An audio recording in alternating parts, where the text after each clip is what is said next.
It was just another ordinary, dull, and boring semester at Worley High. Attention, faculty and students. This is Mr. Dante, your principal. The classrooms were in disorder. As of today, you're suspended.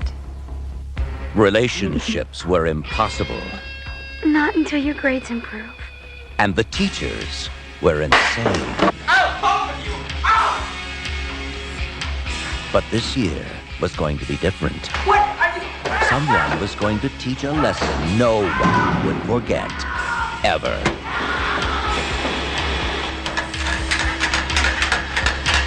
By the way, Frankenstein's staring at you. Get shocked every day he was in the hospital.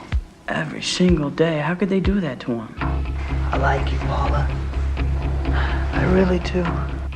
Leave Paula and me alone. Are you telling me the truth? I'm trying. What is this? Survival class?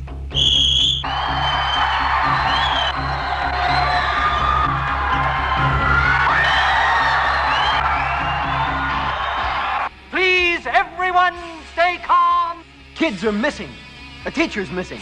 We stay calm and we'll all be dead. Help! Help! You understand English? Was it a teenager in distress or a murderer in disguise?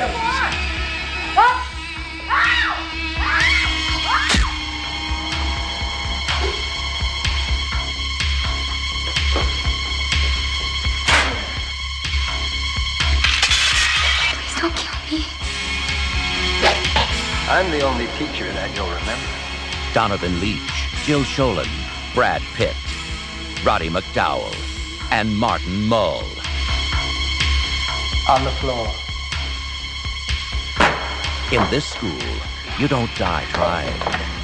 You just die. Get out of the school! Help! Help! Cutting class. The school is closed.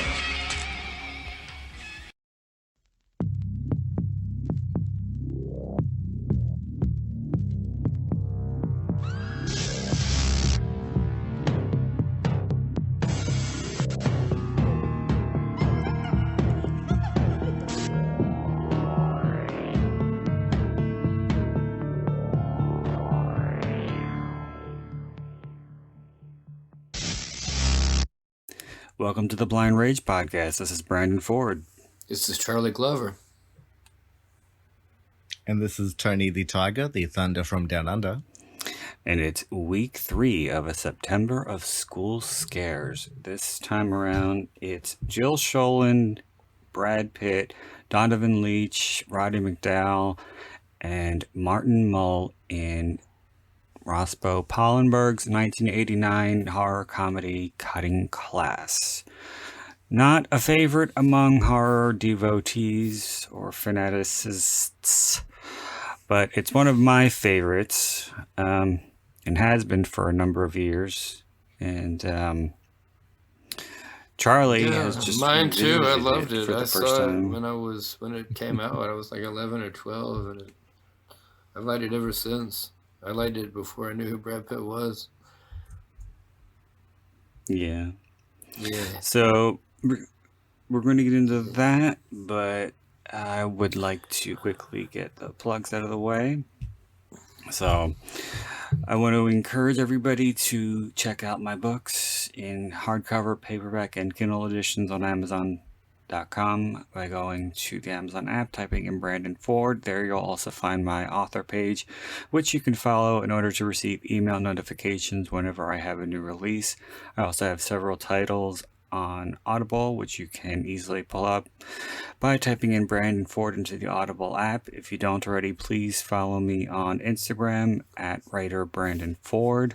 I'm on both Twitter and Facebook at Brandon Ford. You can follow Tony.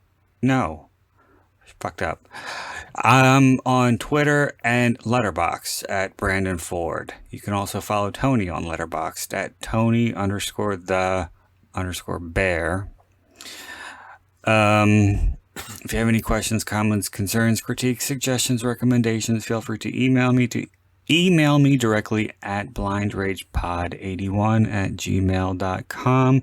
Please don't forget to check out the official Blind Rage podcast Facebook page to like and subscribe. Last and most importantly, please don't forget to rate, review, and subscribe to the Blind Rage podcast on your preferred podcasting platform.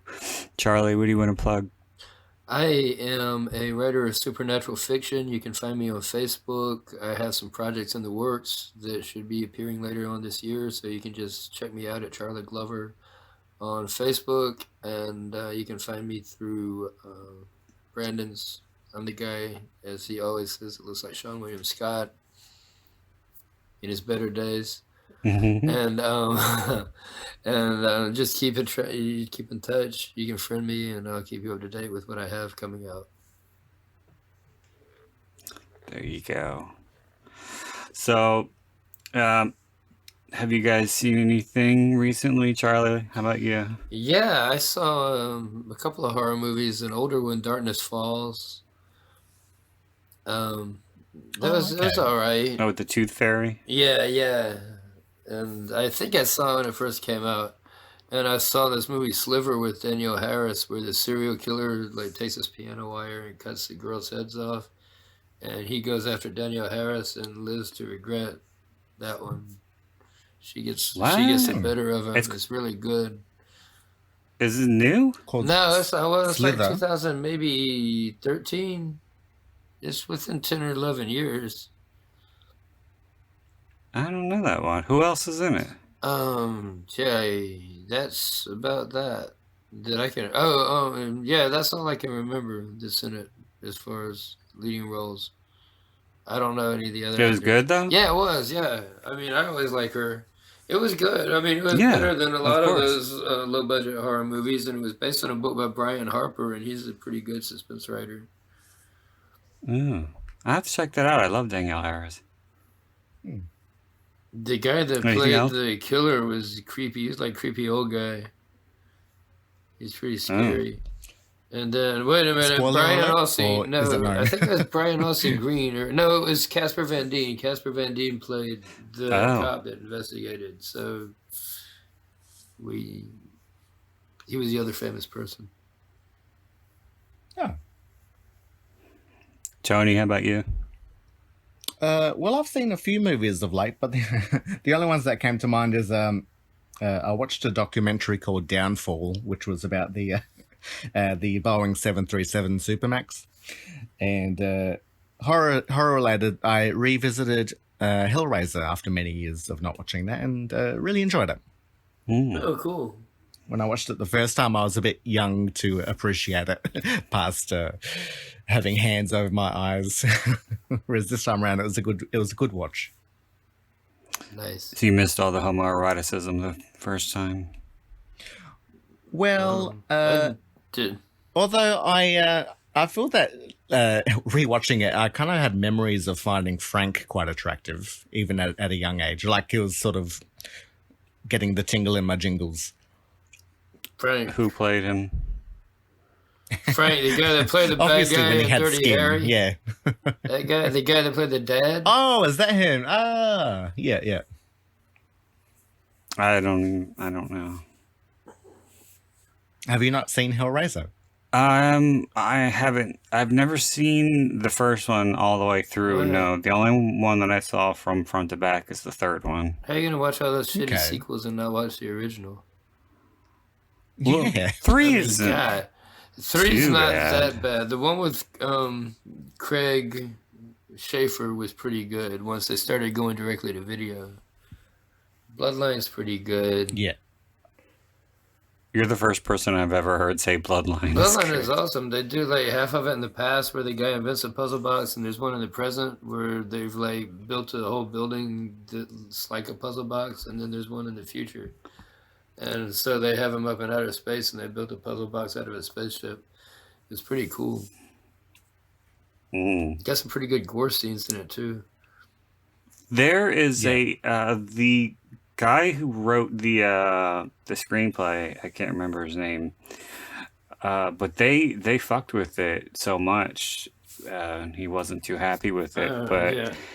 he published his original screenplay. The Bloodline. So you can check that Yeah, out. that ended up being an Alan Smithy film because the director took his name off of it.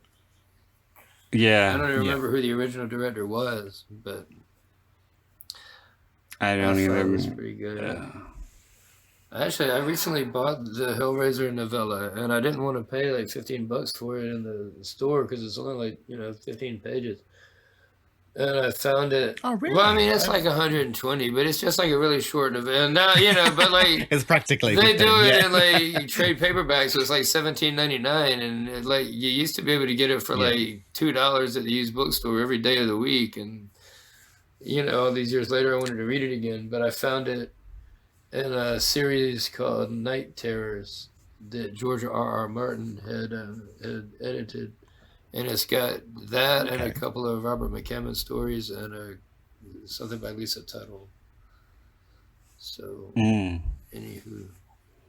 I think Jack Ketchum's in one of them. I think he's in the fourth one.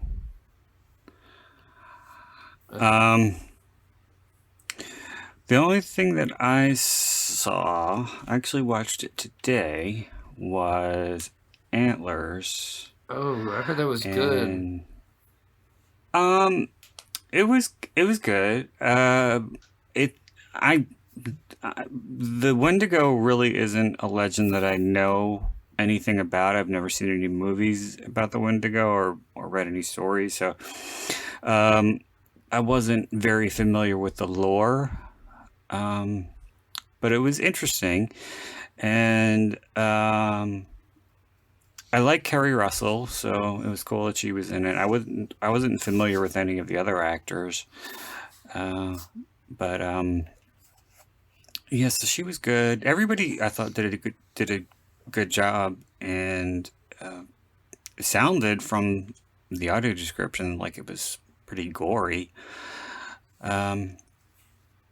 So yeah, just it follows the Wendigo legend.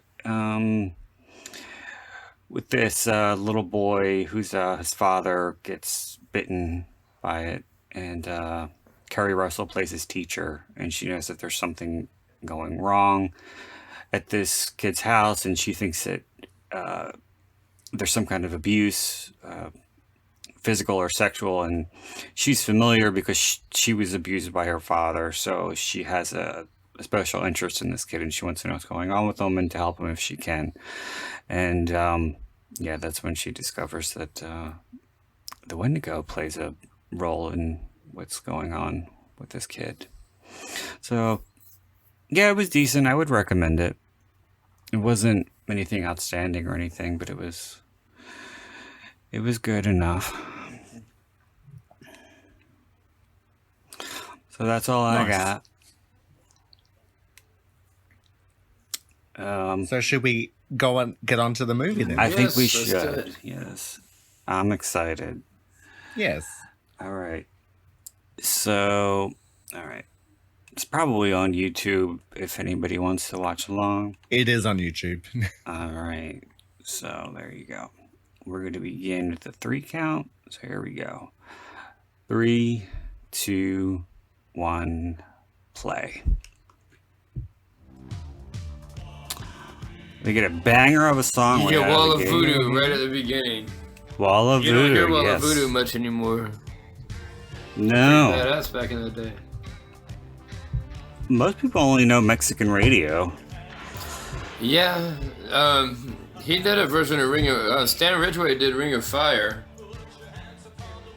And he did Party Ball. That was a pretty good album.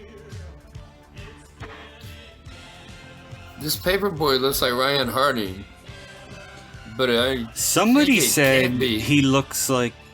No, somebody said he looked exactly like Ryan Reynolds. Ryan Reynolds, that's what I meant. But I said Ryan Harding's a writer. I'm crazy. I've lost my mind. I don't even know what Ryan Harding looks like.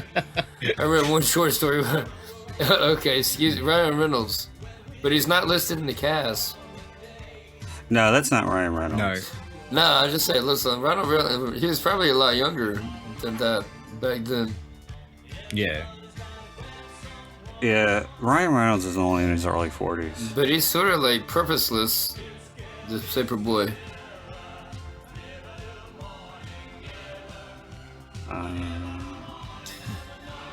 I had forgotten Donavan Leitch was in this.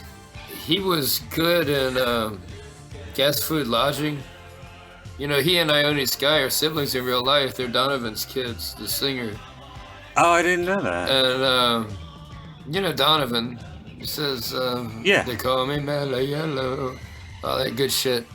Yes. And, there's Jill. He and Ione Skye are in Dollhouse together.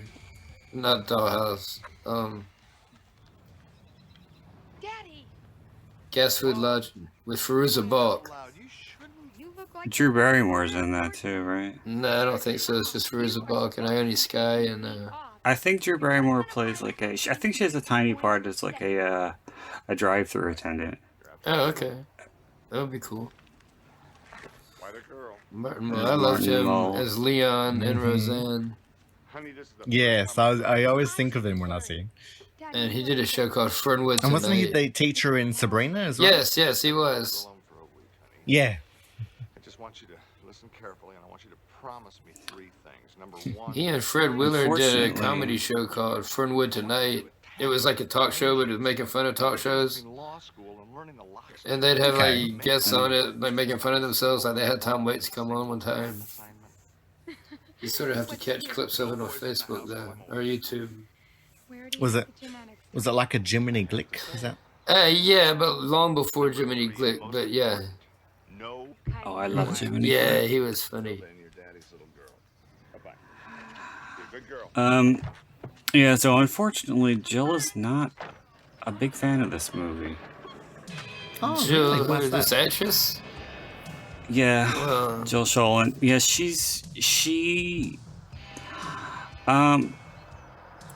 well, I've heard her say this in interviews elsewhere, but also on the disc, there's an interview with her, and she talks about how she thought that the script was a little too on the nose, and that its tone wasn't very even, and it had basically all of the horror tropes just crammed together. And while she said she thought the director was a lovely person, Roscoe Pallenberg, she said that he was very difficult to work with, because he over directed the movie, is what she said, and he had a habit of telling actors how to say the lines, which you're not supposed to do. So Donavan Leitch also said something to that effect.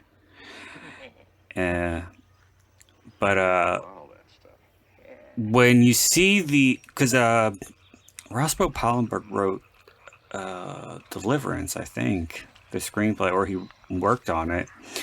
I thought it was like a second unit assistant. He did something. I don't know. Director role, yeah. But the crossbow that you see Martin Mull gets shot with, that's the same one that Burt Reynolds used in Deliverance. Oh, really? Okay. The exact same one? Mm-hmm. The exact same one, yep. That would be a bow and arrow then.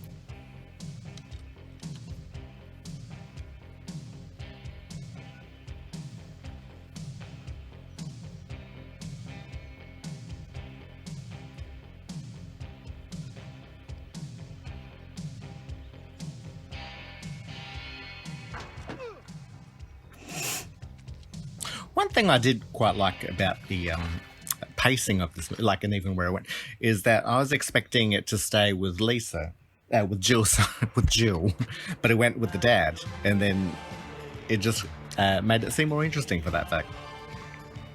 Yes, the dad scenes are pretty interesting. It's just like out of, Well, Jill like is it's out of another movie. Jill's the main girl, but it does go into the stories of other characters. It does spend some time focused on them here and there.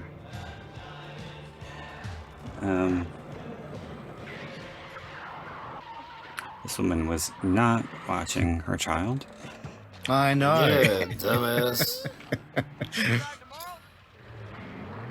Although every time I see stuff like this where a child misbehaves and then like the parents are all worried for them, my thought is always if I were to be that child, my mother would slap what were me you? Why did you look both ways? Yeah. It wouldn't be like, "Are you okay?" It would be a slap across the face. Yeah, me too.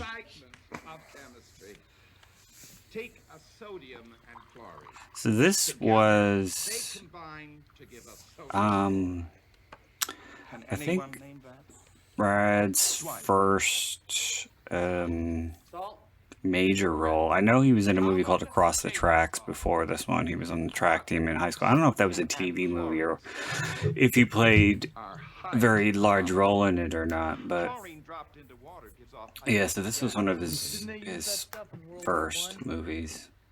That was. And I wonder what happened with him. What? He only made a few movies.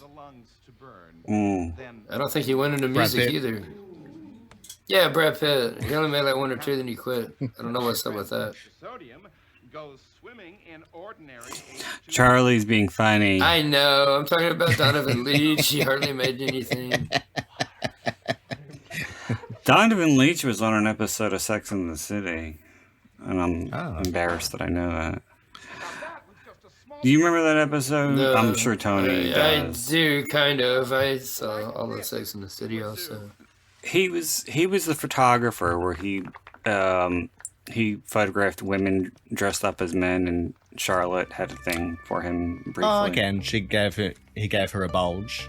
He did. I think it's weird how she pulls that out. And sees that leaf. The little leaf. But I don't think it never makes a connection between that being the arrow that was one of the arrows that went to the father. Yeah, because the dad walks around with an arrow. Yeah, he walks around in it for a better part of the movie before he finally gets it pulled out. Well, and how Brian was able to follow him and make it to school makes no fucking sense. Because all this is the same day. Yes. Oh, he started hunting early. I didn't like the reveal. A lot of hunters start up at like 5 in the morning. Well, Brian doesn't even have a car. Well, You see him riding around on a bicycle. It's a motorized bicycle, though. Now Tony's trying to be funny. yeah, nice. Just being an asshole. And then Brian gets in this trouble. where like the teacher will yell at the guy. The guy that got victimized. Bloody hell. Slung me off the rope like that. Now give me 30. One thing I always noticed about this was when the gym teacher ran up to him, it looked like he almost like fucking stepped on his head. What is that actor's name? Who? The gym teacher. I don't know. He looks I don't familiar. know. He was in a lot of 80s movies and little parts like that.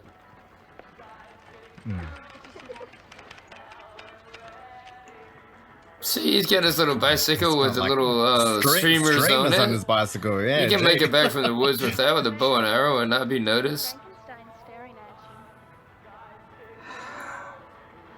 So I was telling Tony off mic that one of my biggest pet peeves with this movie is the girl right there. That's Paula's friend, Colleen. Nobody knows how to say her name. Everybody calls her Colleen. Yeah. And she looks a bit long in the tooth. To be in high school, yeah. Yeah. Yeah, Leitch has that Christopher Walken from the Dead Zone look going. Well, your father's still hunting. We can be... He makes a lot of ugly faces in this movie. I got my brother's ID, grab some beers. Although one thing I didn't buy was Brad and Jill's relationship. I just felt like they didn't seem like a couple. He's just an asshole dating a nice girl. I saw him with Yeah. a redhead more so. You think they would be more compatible? Yeah. Well, I think it's because of how Jill is dressed throughout. She's very proper dressed, whereas he seems like very douchey. well, we're about to see a bit of misogyny come up Oh yeah. in a minute when he tells her to get in the car. Get in the car. He's an asshole. He fucking about it. screams in her face. Because and the tells her to dude roll is up the nice enough to window. buy her a hot dog. Roll the window. And she obeys. Yeah, without even questioning. Nah, I mean, well, barely. any girl I knew in high school would have been like, who the fuck are you talking to? Oh, yeah, I know, right? But Yeah. Paula's a nice girl. Get in the car. Get in the car. I keep I'll just say it. I have a line in my head from a movie that I can't get out of a woman screaming, "Get in the goddamn car," and I just can't remember where it's from. Roll up the window.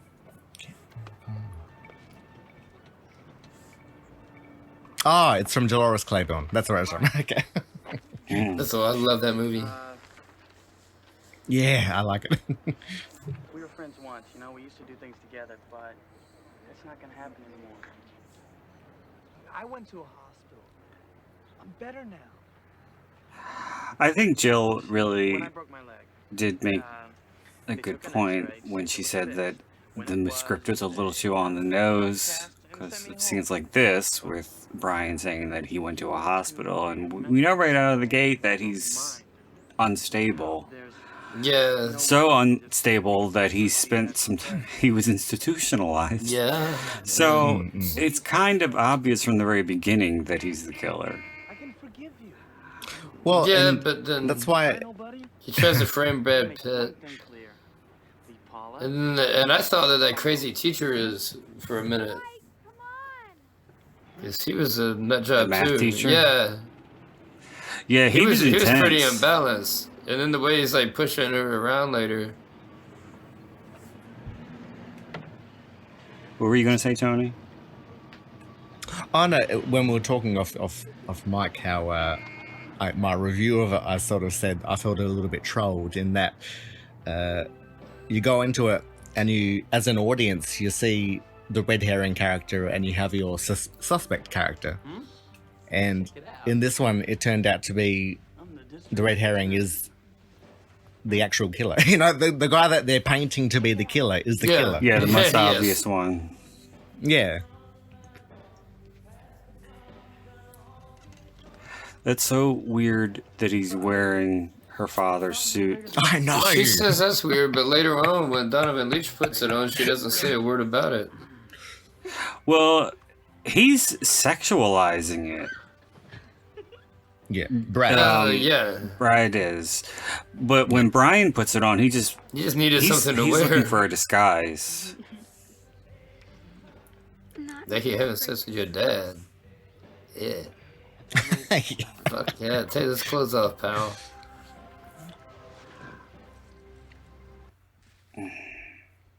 I liked this principal. I love He had Roddy such McDowell. character. Hey, Roddy McDowell Dante. was one of the main reasons. he one of the had main fun in reasons this Jill. one. He was one of the main reasons Jill decided to do the movie, because she really didn't want to do it. He was. Because she read the script beforehand, and she kept saying they were going to give her the role outright, and she kept saying no. And her agents were trying to get her to do it because they didn't send her out on auditions for any of the really mainstream horror movies, like the Fridays or Halloween or anything like that. They wanted her to do different kinds of movies, and because Roddy McDowell was in it, and because he was such a legend at the time, she kind of felt like, you know, who am I to turn down a movie that, or to think I'm too good for a movie that Roddy McDowell's in.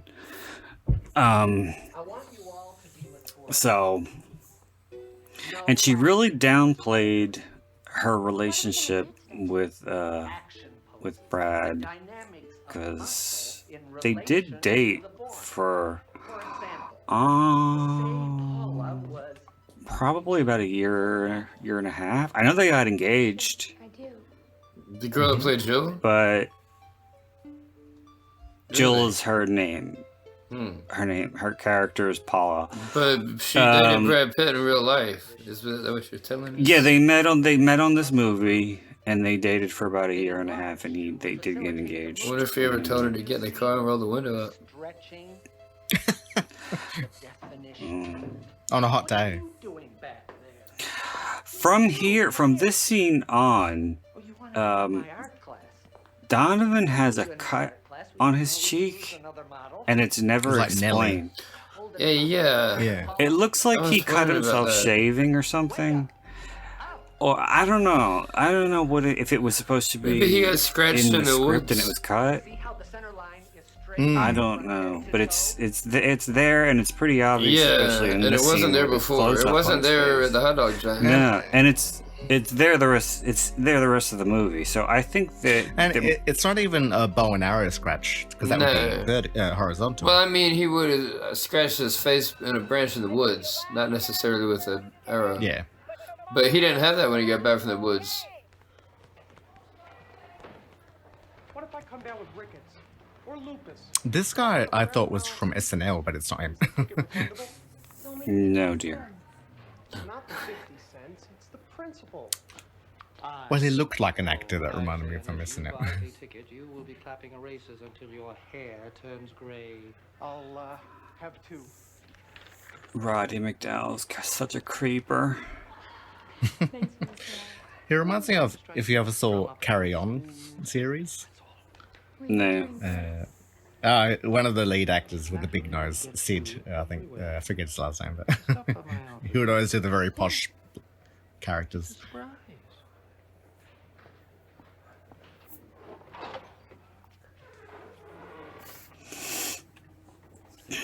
Yeah, he was one of the closeted Hollywood actors of his generation. There's Nancy Fish, who is a character actress who is in a ton of shit. This woman, I remember when. Looks like a young Cloris Leachman. On the floor. She kind of does. Oh, yeah.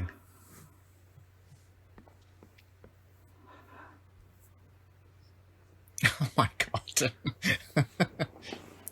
And Roddy's acting like he's actually interested. That's so sweet.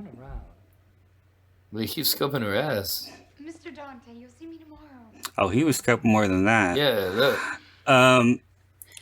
But yeah, he and Vincent Price were secretly a thing. Oh, really? Okay. Yeah. I did not know that about Vincent Price. I saw a movie with him in it. Vincent Price was very closeted. It was called Laura. Oh, thank you, Mr. Dante. And it was who, Vincent Price? Or was it Diane?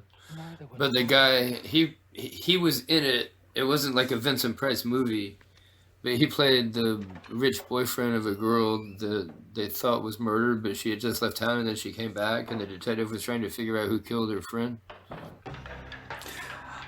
I don't know if I mentioned this on the podcast before, but there is a book.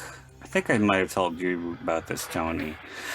But there's a book called Full Service, and it was written by this guy who was like 18 or 19 at the time, like in the 50s.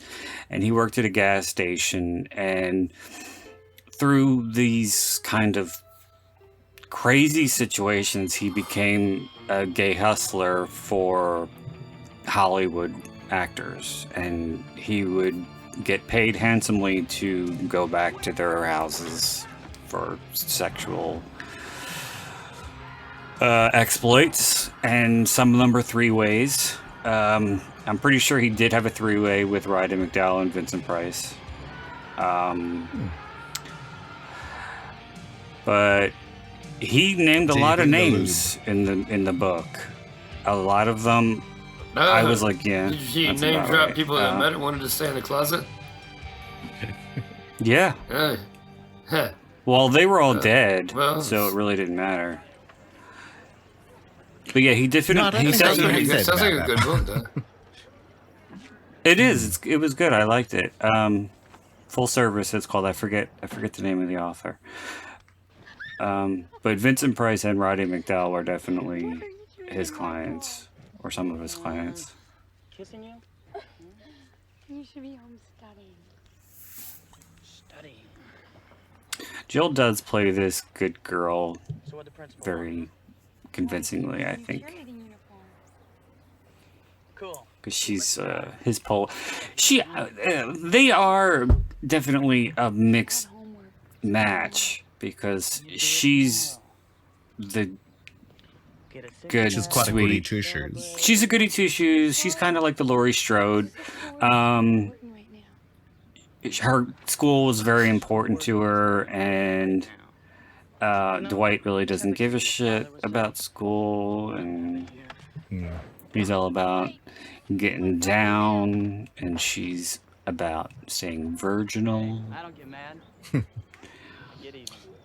Got the tracksuit. I remember I kept waiting for this clue in the because I was trying to figure out the ending, and when Brad was talking about being in a hospital for breaking his leg, I wanted it to turn out that he was also in a mental institute. But that didn't end up happening. Oh, no. I kept sort of wanting a twist, but there was no twist. No, this movie's not.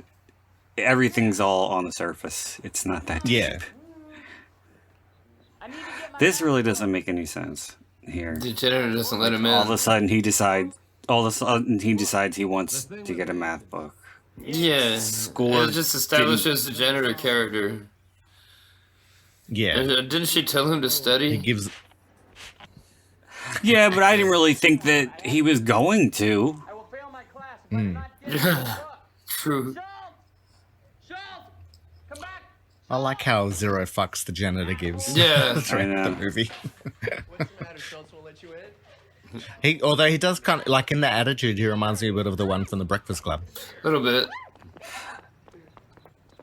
I thought he I was love that sexy guy, in a Carl the weird way. janitor.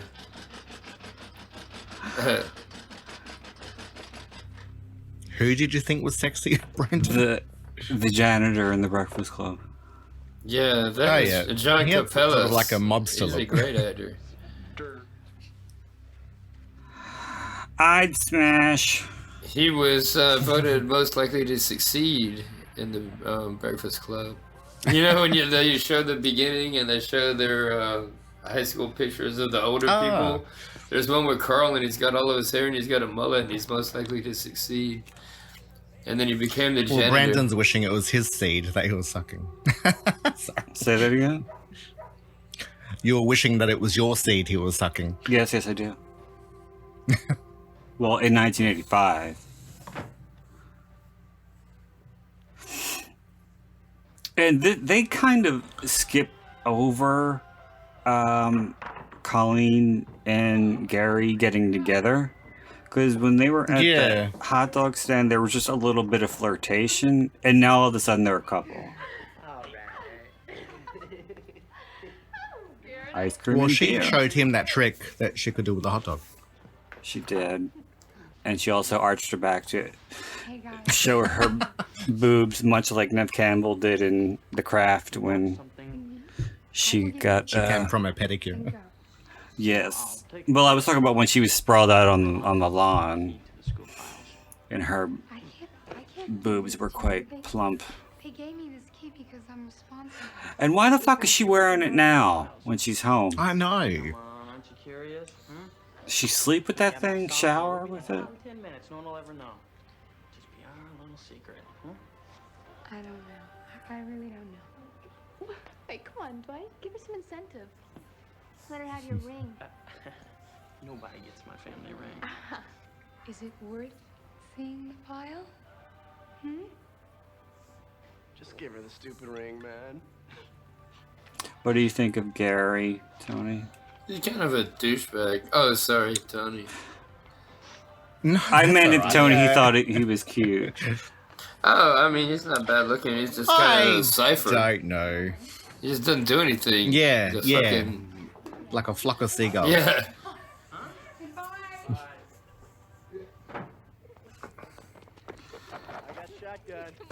It's a very killable character. Yeah. This part's cute, though, with the books. I just hate that they don't sit in their chairs.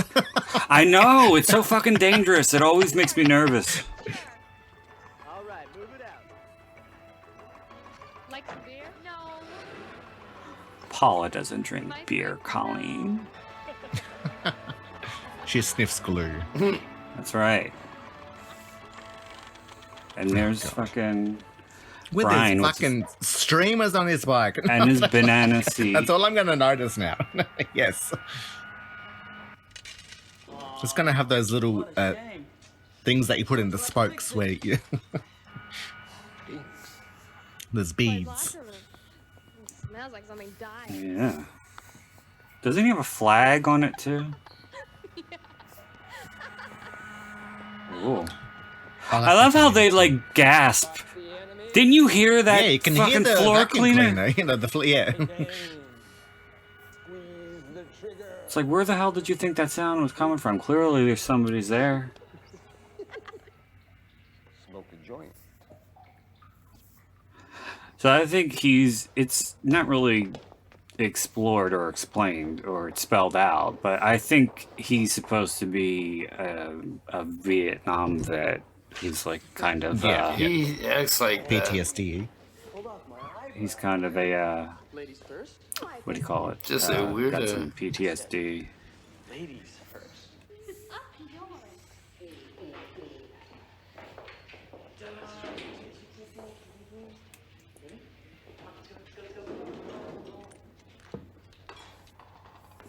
What if Schultz catches us? This seems out of that husky character for voice. Paula. What? Woods.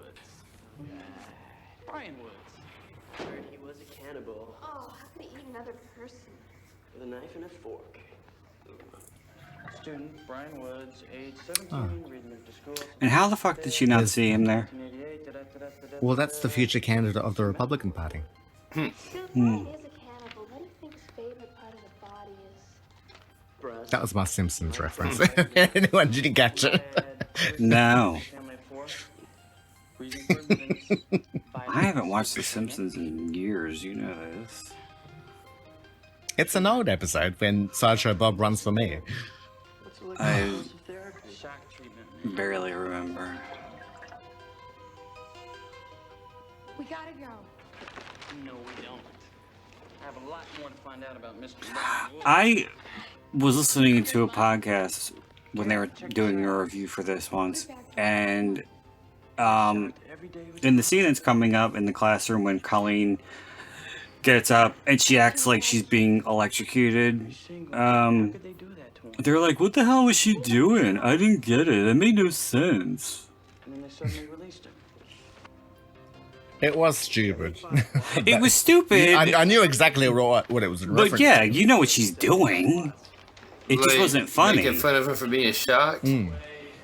Yeah, she was making fun of Yeah, Brian for for going under ECT.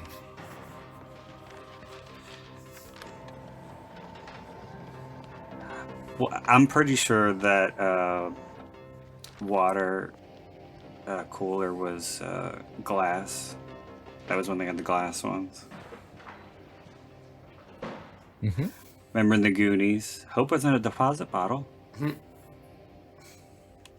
morning, class. Today we're going to study the relationship This guy is seriously unhinged. distance and speed. And of course he had to be a math teacher. Over time Yes. equals speed. Because time is space divided by speed. The fuck language is he speaking? No, I don't think that's... Any questions?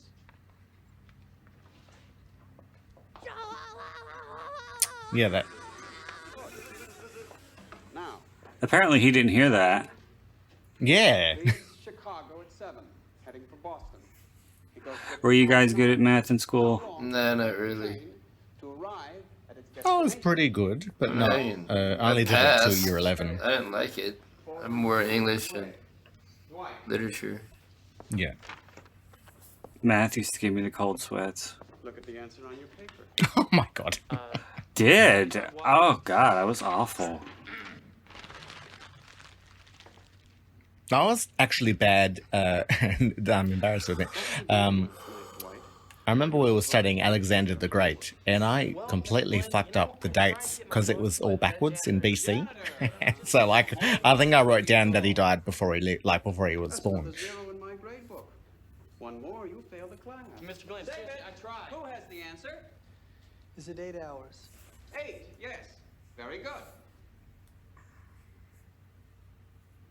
I know I'm jumping way ahead here, but during the whole end sequence during the chase in the high school, when Brian is finally revealed, another thing that there is no explanation for, and I think this is a little too convenient that they just happened to be on a field trip right where the father went duck hunting. Like in a hunting ground? Yeah. You wouldn't think people... No, But I mean, they don't do catch that. him. They walk right past him. Mm. He just steps on him.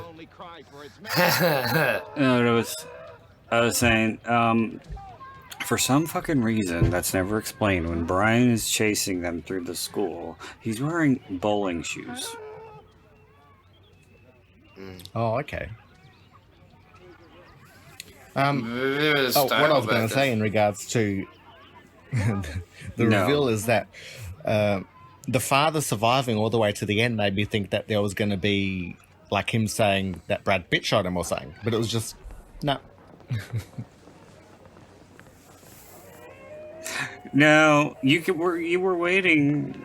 Yeah, I was waiting for the moment. penny to drop, but no, it was nothing. No. No, I told you that's what Jill said. It was everything was so on the nose.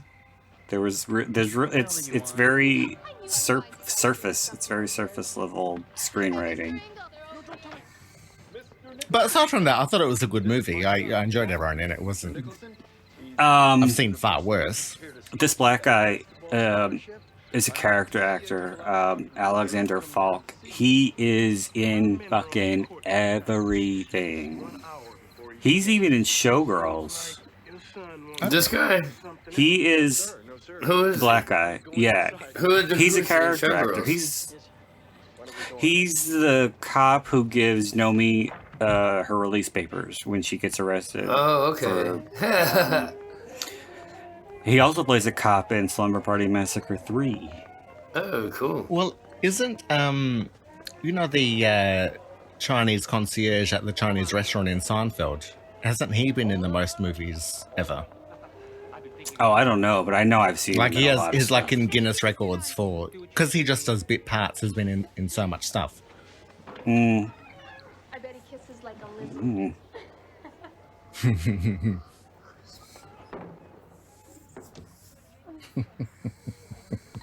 Is this where there's just a gratuitous boob shot for no reason? Where's the boob shot? Was it? Bra It's shot. not that Oh, I know gratuitous. there's a boob. There's a pair of It boobs just lasts for for like a no second. reason. Give the band something better to cheer about.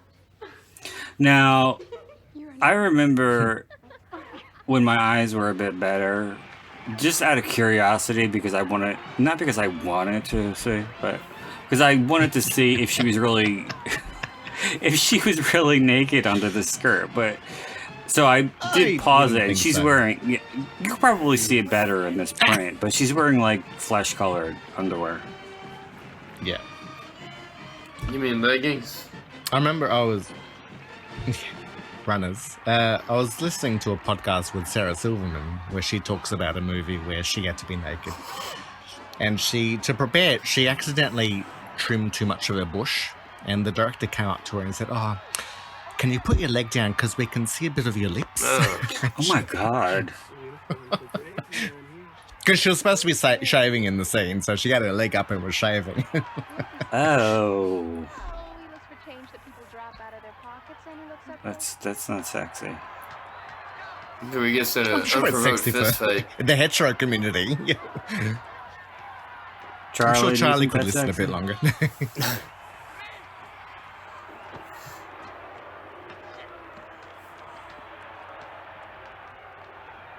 Why does he suddenly fuck up so badly? Is it I don't know. 'cause He there's just gets someone in to an watch him, unprovoked or- fight Because with the guy elbows him in the face. Yeah, that guy was completely out of line. Why he didn't get fouled, I don't know. Hmm.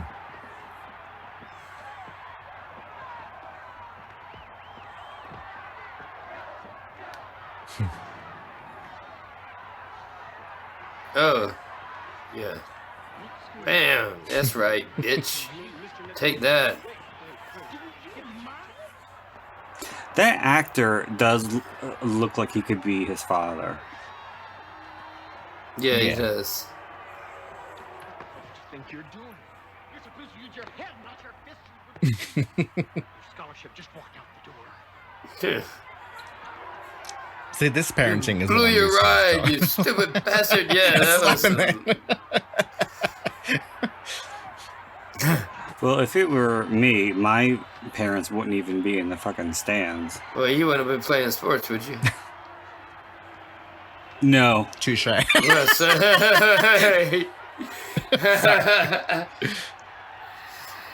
Yeah, I had that same condition in high school.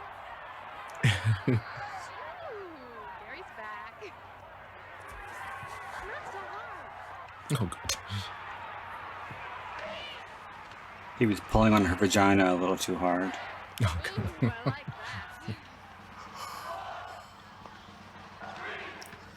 Oh, it's not curious. Now, It's I a think- nasty man this time. I think this was one of the scenes that was trimmed for the VHS version. It was like a big deal. Really? Under the Or they made bleachers it or the out first to be a one? big deal that it was cut or what was cut, but I don't really think a whole hell of a lot was. There might have been just a few frames here and there, but I don't think that the, and I'm pretty positive that this is the uncut version, because I don't think Vinegar Syndrome would put it out if it was cut. But yeah, I don't really think that a whole lot was cut.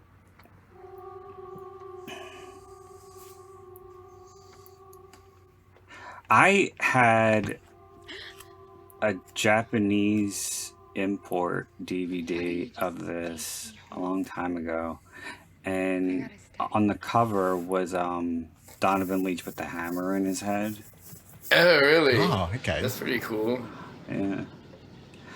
And there was another one, because I told you I've been such a fucking long time fan of this movie. I got a UK import that had it had a much better cover. It was just a long shot of the a high school hallway. It looked pretty cool. But at the top, of course, right above the title, it said Brad Pitt. And then Lionsgate finally put it out on DVD with his face real big on the cover.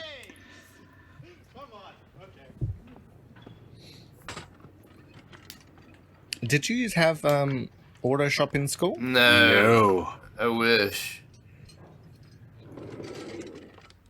We didn't, but my mum was saying, because we're original, like my parents are from Croatia, and at the time it was Yugoslavia, and they were producing the Yugo, and apparently that car was bought a lot by American schools to dismantle because they were cheap and easy to get under the hood. Yeah, and because they like fucking broke down within a week. Yeah. Yeah, they were like $3,000 Well, that was cars. Serbian. They were like $3,000 cars that broke down. Yeah. I used to like working on cars with you. Why people bought them? I don't know. I never understood that or the Dodge Omni. Remember the time under my dad's car? We took that part out, I think they were a big star in that movie, Drowning Mona. I think that's the that last was time I so saw them. bad. That was a classic. I haven't seen that. I forgot about that movie. One of my favorite movies.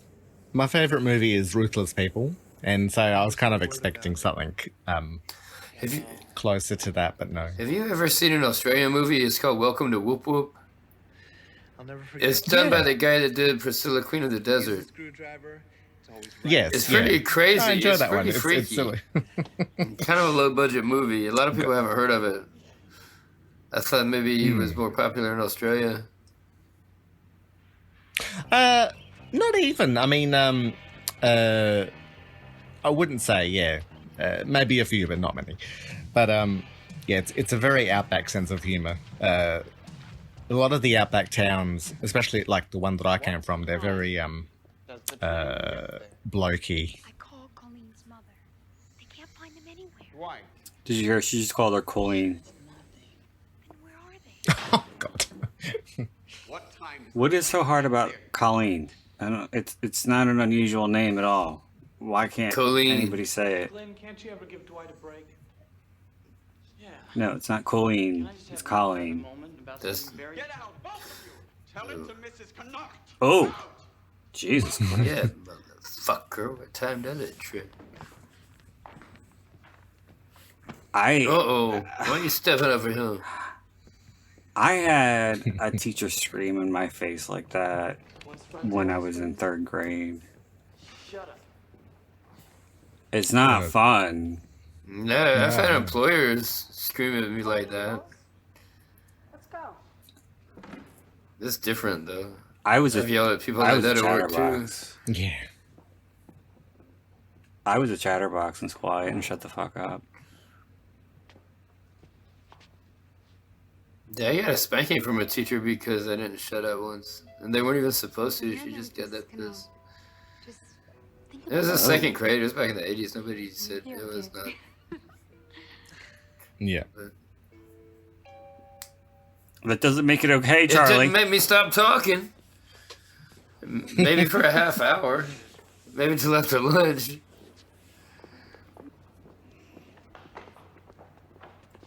Brian Woods. Come on, let's go.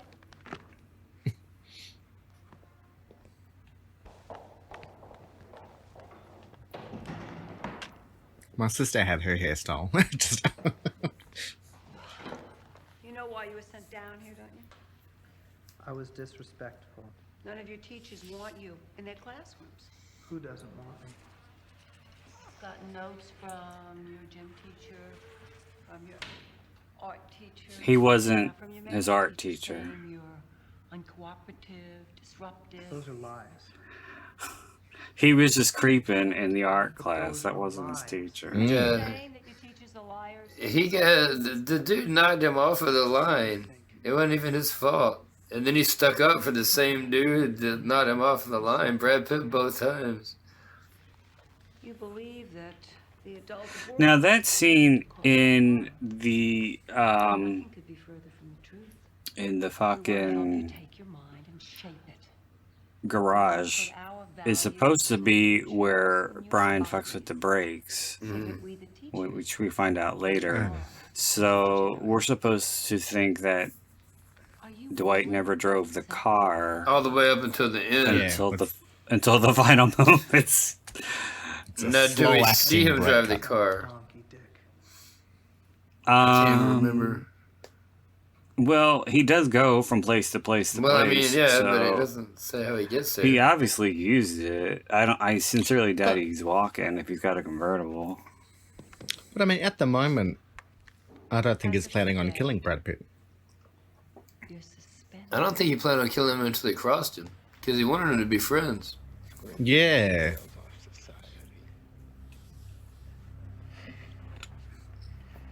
Although he does start babbling on about killing people in the future. Is that Yeah, in reference that to was so weird, and it made no fucking sense.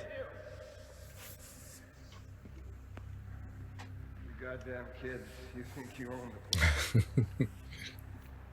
Get off of my floor with those shoes. He's so fucking delusional. He refers to himself as a teacher.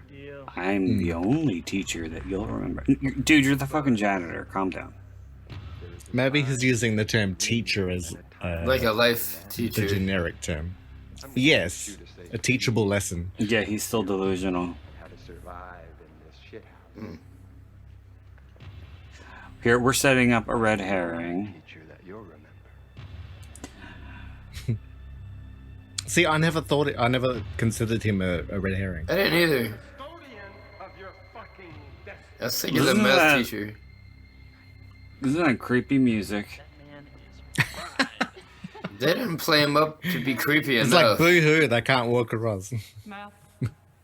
You're gonna do homework. Well, I ain't got no basketball scholarship. Alright, nut job, bye-bye. Go back to crawling around on the floor doing what you were doing.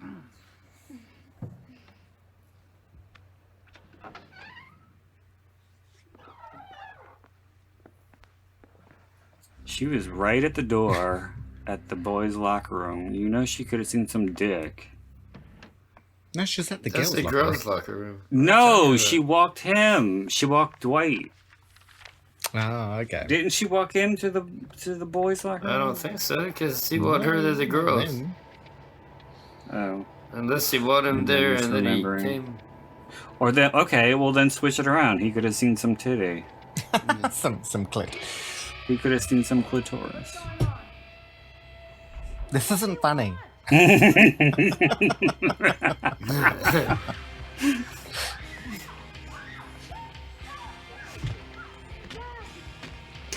For a movie that is so, you better get your for a movie that is so paint by numbers slasher, I really don't even think that line even comes up. No. Although I do wish the photocopier glass would have broken. I know. That's a sturdy photocopier. It kind of reminds me of the scene in Child's Play 2, where the Yeah, social that's worker right. gets killed.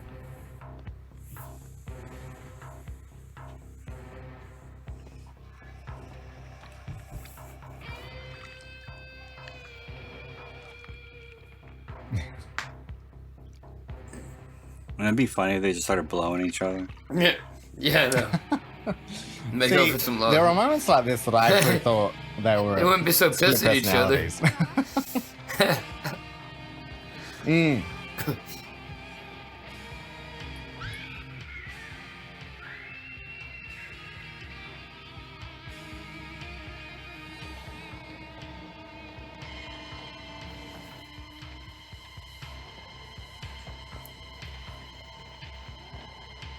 The photostopper is still good. Somebody must have set that thing up to take 1,000 copies.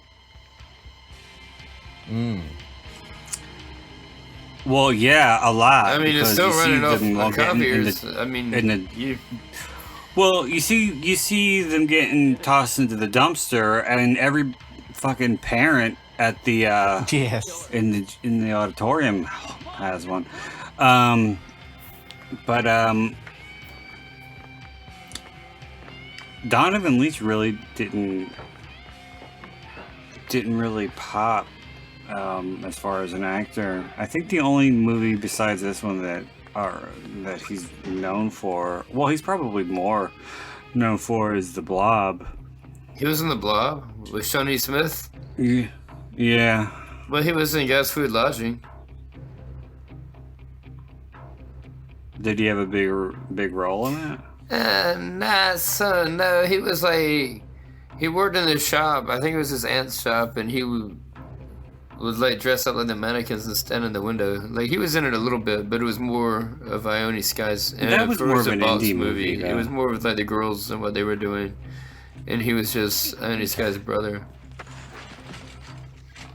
But I remember it was the first thing that I saw him in, that I recalled him in. Because I had not recognized him when I watched this.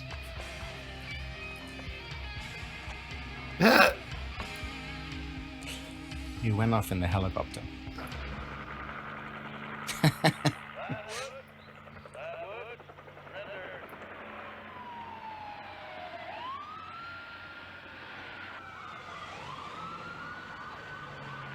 I hate this next bit when the bloodhounds find Martin.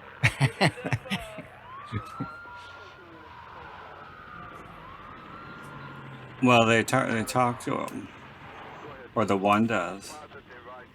Yeah, but you know, for police dogs, they useless then. They found someone. Well, they were looking for they're looking for dead flesh, aren't they? No, but they're trying to find Donavan. No, but don't police dogs try to find dead bodies? No. You can, there's the rescue dogs.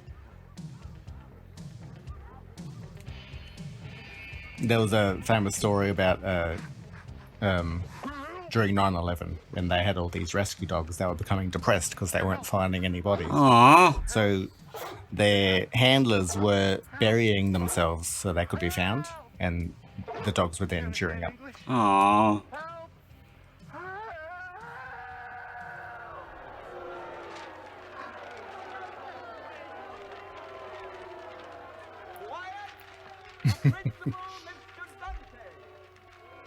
He introduces them like it's a fucking game show or something.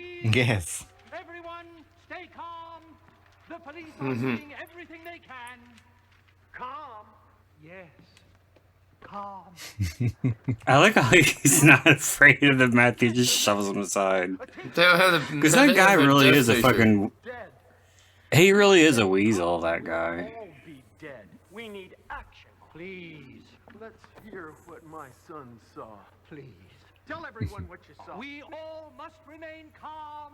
What did you see? There was blood everywhere. God. Cannot. Mr. Ingle, now you are creating a mob. Animals.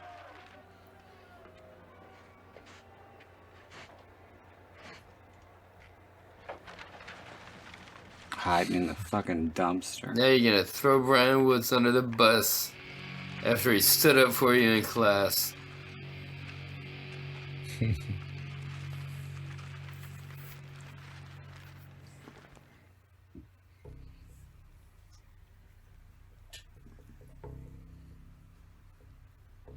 Did they ever explain what happened to her mum? No. Okay.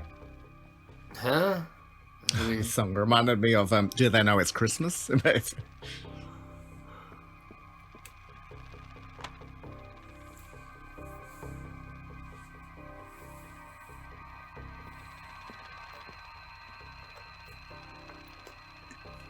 This little boy really isn't being looked after properly.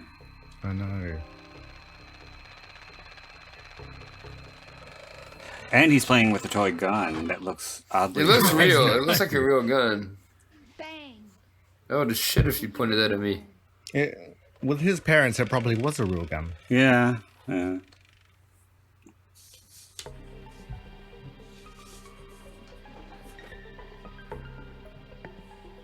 It's big for a toy gun. But toy guns used to look real back then. Well, he couldn't... I know. He couldn't even get his finger around the Nah, trigger. he was just holding it up like... I used to hold my dad's pistols. When I was little.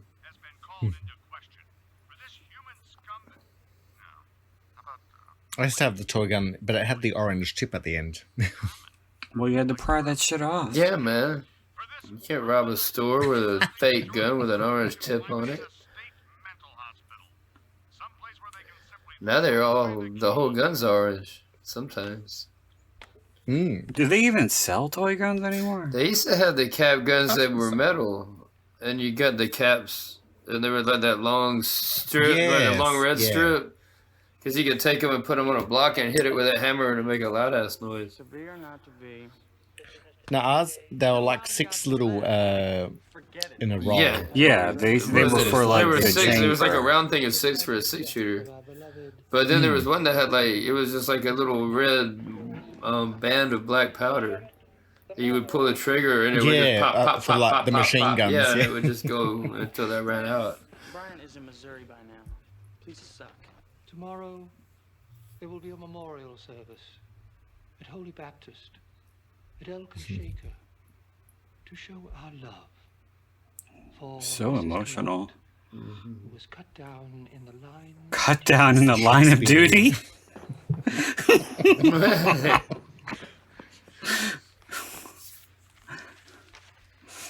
Yeah, she was working the front lines, baby.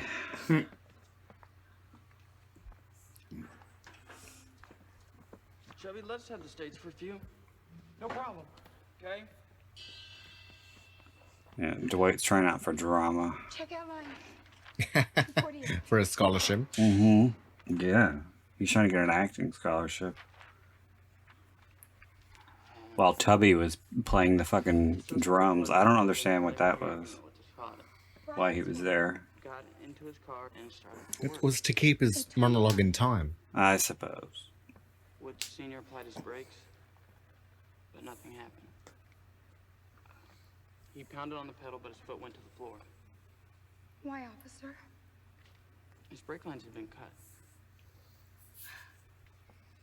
8:29 and 30 seconds. In the Donavan Leitch interview that's on the Blu-ray, he said that 30 exactly. I guess it was during one of the scenes when they were in the swamp area. I don't know, but he and Brad and Donovan were friendly while they were making the movie, and I guess they kind of walked off the set and they were near the road, and for no apparent reason, Brad decided to pull his pants down in front of an oncoming car, and they called the police, and the police came to the set, and one of the production assistants hit him, basically. Yeah. Yeah, he was about Well, to he's get... gone full frontal before. Yeah, well, now they paid it Has to he? see Brad Pitt drop his pants, but back then they called the police. What the hell did he do Yes. full frontal in? I didn't see it. Oh, wait a minute. No, I didn't see it. It was a name of a... He was playing like a rock star. I can only think it's Johnny Bravo. But Oh, here's the boobs. Ah, yes. What? Where he was playing a rock star? Yeah, it was something like Johnny Bravo, but not that. It was Johnny something. So he did full frontal in a movie that There's nobody the only ever boob fucking- shot right there. It was That like... I think it... millisecond of cleavage. Yes. It was disappointing.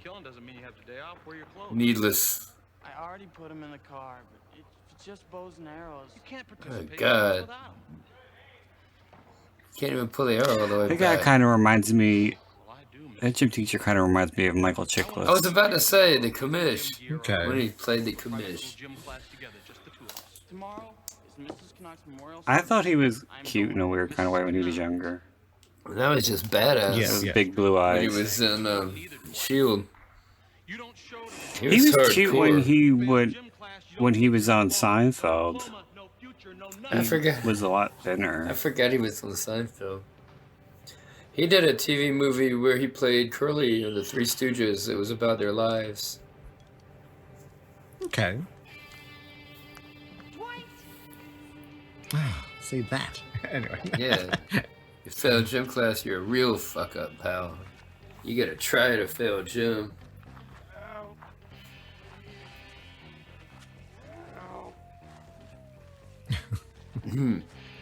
When I was in high school, we only had to take gym for like one semester. It was the 9th grade year And- we had to take it. We had to take it the full year. Because we had to I take had it to 6th, take 7th, it, and 8th grade. That was like the bane of my life. It was the most miserable You- experience. you- Was middle school gym. It's Yeah, just scarred for well, life. From 1st to 8th, yeah, you had to take gym every year, but I only had to take gym for one semester, junior year, and our gym teacher didn't even show up. So he didn't even bother showing up. So the boys just used to play basketball, and the girls would just sit against the wall talking, and guess who I was with? So, and I think it was Thursdays was health. And I think he showed up infrequently to that too. Yeah, shit teachers. Yeah, they didn't. Some of them just. Well, some of them really didn't just didn't give a fuck. It was they were electives, so.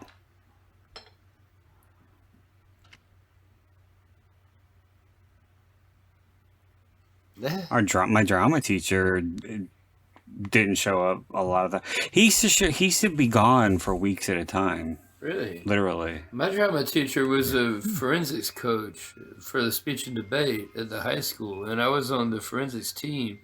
So drama class mostly was just us practicing our pieces for the debates and the our acting. So like everybody that took drama thinking that we were going to do a school play got screwed. You were either on the forensics team or you had to watch people practice their forensics pieces. And that was... Every time I watch this scene, all I could think about is how are her eyes not burning? She got shampoo in her hair and hair all over her face. No, she doesn't. Well, she does in a second when she's trying to be dramatic. The hair does go right in her eyes.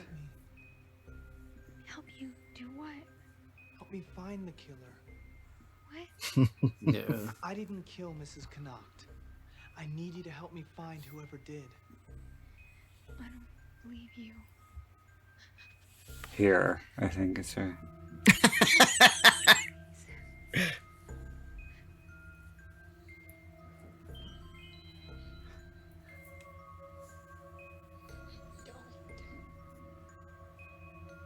And I mean, if it's gonna kill her later, why even have this back and forth now?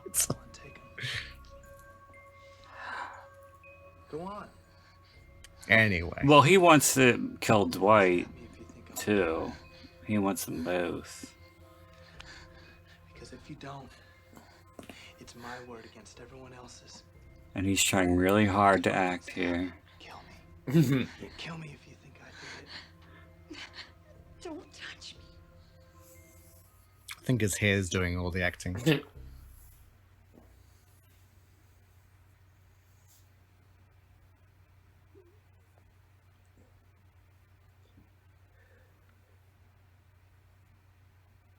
probably heard that I killed my father. Yeah. I didn't love him. It's so controversial now that she did a nude scene in The Stepfather. But everybody talks about it. That's like one of the go-tos when it's talked about on podcasts or being reviewed. Because her character is supposed to be 16. And it wasn't the first time that, you know, an actor who was supposed to be a teenager, who was an adult, you know, did a nude scene in a horror movie. But for some reason, The Stepfather is one of the big ones that's singled out for having a teenage, or an actress playing a teenage girl doing. And you see almost everything. I mean, nobody mentions Carrie. That's which has a true. whole- Yeah. How old You was see Sissy fucking like. Spacek? Oh, she was like 25. Yeah. But that whole gym, you know, the locker Yeah, room there's was the whole thing teenagers. was a naked scene at the beginning. Yeah, there was Bush. Mm. There was full-on Bush.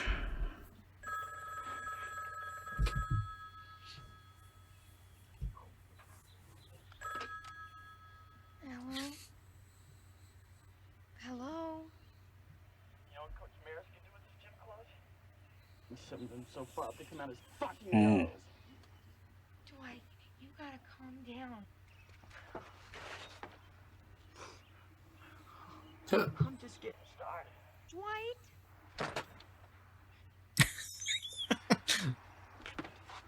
Well, is he fucking drunk? Hello?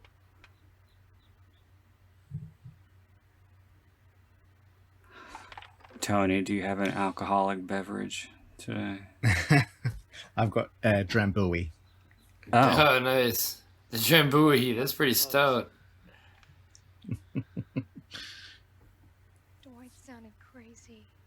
We gotta help him. In a coffee mug. I already did that once. Follow, look at this. Tony, I think you have a problem. It's a copy of the murder. Look, you could even see part of his hand. I remember being like 10 years old when I first saw this and thinking to myself, well, couldn't that have happened when he picked her head up? Yeah, right. Yeah, I didn't even because it's so until it's so obvious. You forget that he picked her head up. But then there was that scene. Well, in you're class. supposed to forget, but I didn't, and I was a little kid when I first. I was thinking because there was that scene in class where they were passing the ring around and the key. I thought he had just held onto the ring. Yeah. But Dwight was wearing his ring, and he just did it to pull the woman's head off in that one shot. No, because the person he was supposed to pass the key to and the other person he was supposed to pass the ring to, they snatched both out of his hands. Yeah. Well. It was so funny though, like how confused he looks. It's like, what? What do I do with these? What's this for? This is when he says, "Fuck you." Fuck you. Yeah.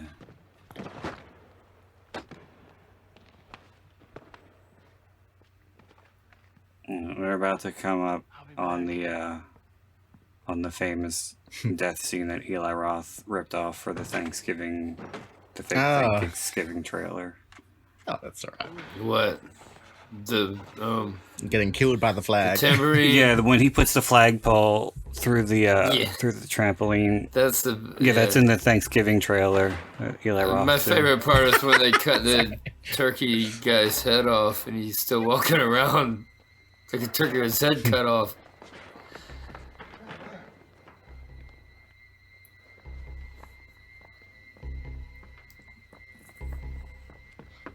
And the music was from Creepshow. Just music? Okay.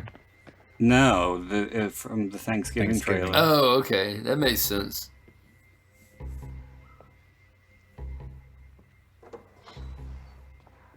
And the fucking janitor went on Toxic Avenger with that mop. Yeah, he did. Now he's got a clean mop. I got a clean mop, and I'm coming for you, bitch. It's gonna be your last day. I feel like bad for the gym because he seems so innocent bouncing on a trampoline. Why is he even bouncing on a trampoline? He seems childlike. He's just having a good time. He's finally having some fun. Yeah. Blowing up some steam. And because it's like chubby, I figure Brad Pitt killed him for this. Body shape. To fuck himself. I thought it would have been better if it gone up his ass. Like when he was doing like a bottom bounce. Oh god, that would be traumatic. Yeah. That. Like shooting up through the mouth. Yeah.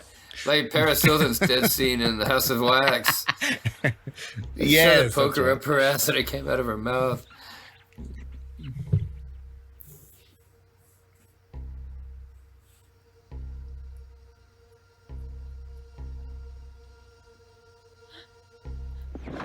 Oh shit. Somebody's science project escaped.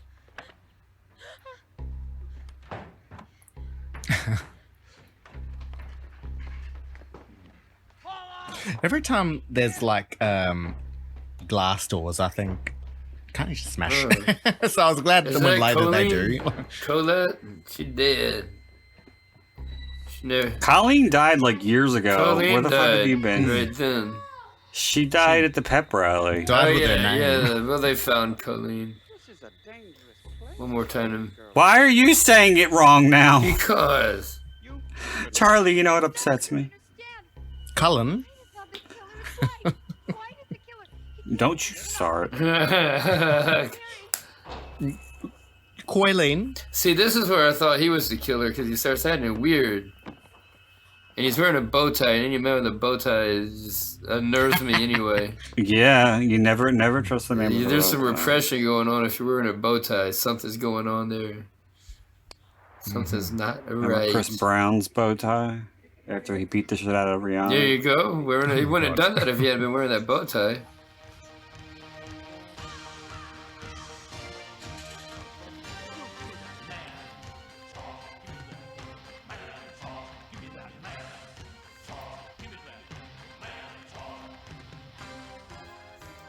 He knows we're here. Well, then how does he know where they are? I don't know. Yeah. Osmosis, I guess. Telepathy. Yeah, I don't think it's osmosis. It's, yeah.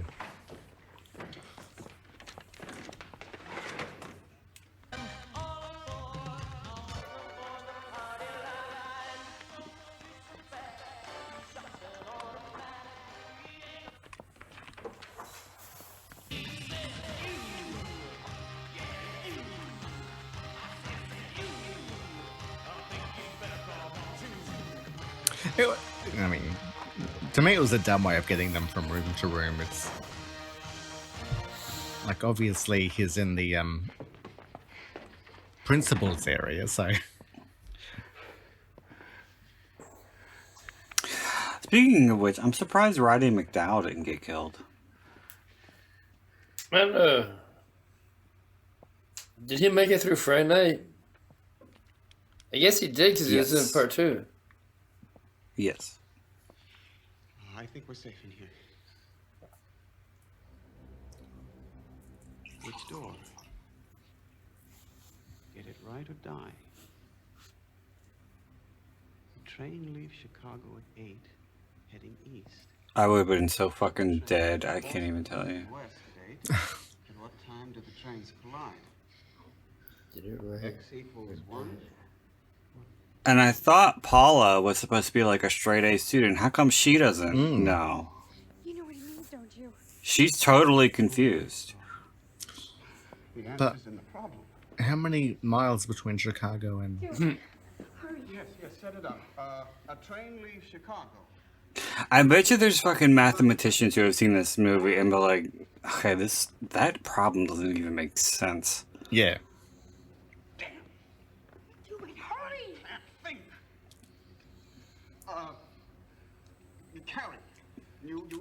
I remember there was a I think Bonnie McFarlane did a joke about the that like gigantic math problem in Good Will Hunting, and she was like, "You forgot to carry the one."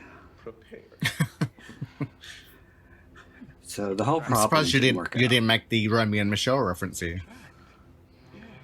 Which one was that? It's like, duh, who wants to be with someone who drives a train? Yeah. Are you sure? Yes, of course I'm sure. Now let's go. It was always a word problem.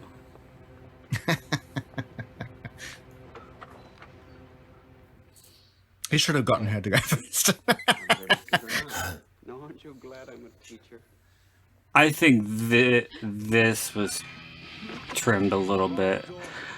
But when he's falling, you can clearly tell he's holding the axe to his face. He didn't account for the difference in time zones. Uh-oh. There you go. Oh, Do you yeah, see he's those holding bowling it. shoes? Yeah, he is. You gotta hold that rubber axe. I'm better than Dwight. You didn't account for the difference in time zones. That's what did him. So how about it? Do you want to go out with me?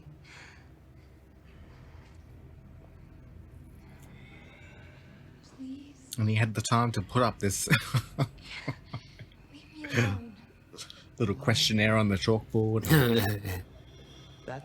Well, I think because and this I sound can't actually remember how we got to this point. Just this sound cue has been in several movies that I've done commentaries for the podcast because I always hear it, and I think it was on one that I did with I was a murderer. It wasn't as who was prestigious it? as being a doctor or a lawyer. Must have been Jed. The hours were good. But what was I saying?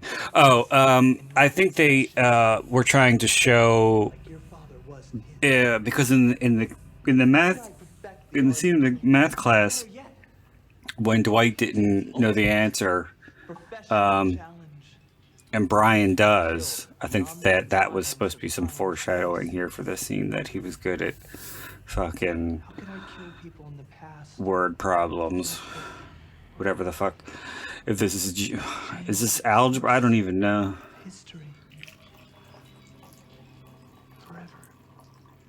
I thought it was a part of physics. But I reckon we did it in both maths and physics. The speed is equal to distance over time. I like you, Paula. If I, at the beginning of the year, I got my roster and I saw physics, I would cry, literally. I never had to take physics. I preferred physics to chemistry. I struggled more with that. Just doing my job. Because I'm one hell of... Now this whole thing is just weird. A Yankee Doodle kill. Fucking goofiness. Die.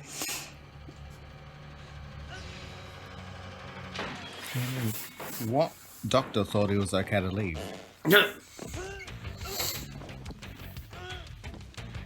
One thing that have you ever seen the movie The Uninvited? Yes. No. With I forget her name, but I like her as an actress. The Uninvited, the Lovecraft from Elizabeth Banks is in it. No, it's a remake of A Tale of Two Sisters. I don't know if I saw that. It's got one. Elizabeth Banks and I think Emily Browning. But anyway, this girl gets released from a psych ward at the beginning, and the doctor's like, "I want you to go out and finish what you started," and she ends up killing her stepmother.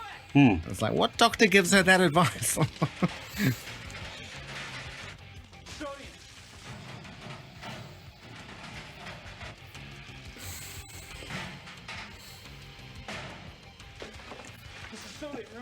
Well, I was saying before, Donavan Leitch really does make some ugly faces in this movie, especially in this when it's about to come up when he's here, and especially when it says it was just a rock. You didn't show up. He shows a lot of teeth. You didn't show up on time for class. Time to burn.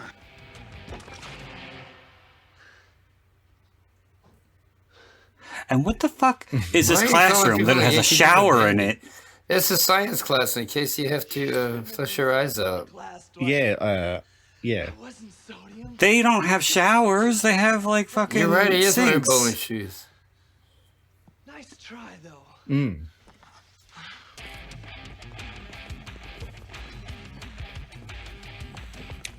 Where are you up to, Charlie? Have they just run out? What? Oh, on the tape, I wasn't sure if you were lagging behind or if I've gone ahead. Where? Right now they're running. They've just entered the shop. They're going through the fence right now, and they're locked. Oh well, I'm. They're in the hardware area now for me. So. Oh, you're ahead of us.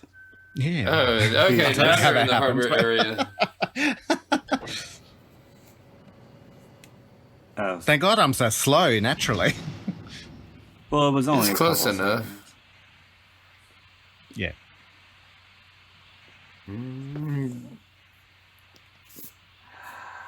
It's a pretty tame kill scene. It's pretty. How he gets stuck to the back of the grinder. I'm really not They turn every machine on. I was really never all that into Brad Pitt physically, but I do think he looks really fucking hot when he's got his head in the vice. Oh God! I just like the position that he's in, and when he lifts up his arm, and you see he's got like that blonde pit hair. And you say you don't like Edward Lee. I think I liked him when he was in a mental asylum in 12 Monkeys. Yeah, that was a good movie. No, you did not. 7 was good. No, you didn't. You didn't like that, Tony. No, you didn't. You didn't like what? 12 Monkeys? Or Brad Pitt in it? He didn't like him when he was all homeless and crazy. Oh yeah, he was pretty crazy in that. He was good. Well, I think it's when he had that long hair. It was he was different. Pretty boy. He did a different character in that. Cause he was like, it's good to see him, Jimmy. Meet Joe Black, and fucking 7 years in Tibet. Oh yeah, I like the scene. I like the scene in Can't Hardly Wait when Jennifer Love Hewitt's friends are trying to console her after she broke up with the boyfriend, and one of them's like, we're saying that you're like totally Gwyneth but with bigger boobs. And then the other one says, but he's no Brad. No, the girls. And one girl says he's no Brad, and the other one goes, yeah, he's not even Brad in 12 Monkeys when he was all cross-eyed, when he had that long hair and he was all dirty. See, I can have that, Brad. Although, did you ever see the movie California with him and that was pretty crazy. I did. That was a good one. He was great in that. I liked that movie. I don't remember it. I remember getting that confused with Natural Born Killers. It came out right after, and it was another Juliette Lewis and Brad Pitt going to Killing Street. But I think it's more his idea, and he's just kind of taking her along.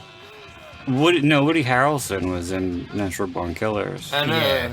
I was talking about in the other movie, California. Yeah, he California. Was the psychopath, Brad and Pitt she was taking her along on a killing spree also. Yeah. Yeah, Natural Born Killers is one of the best.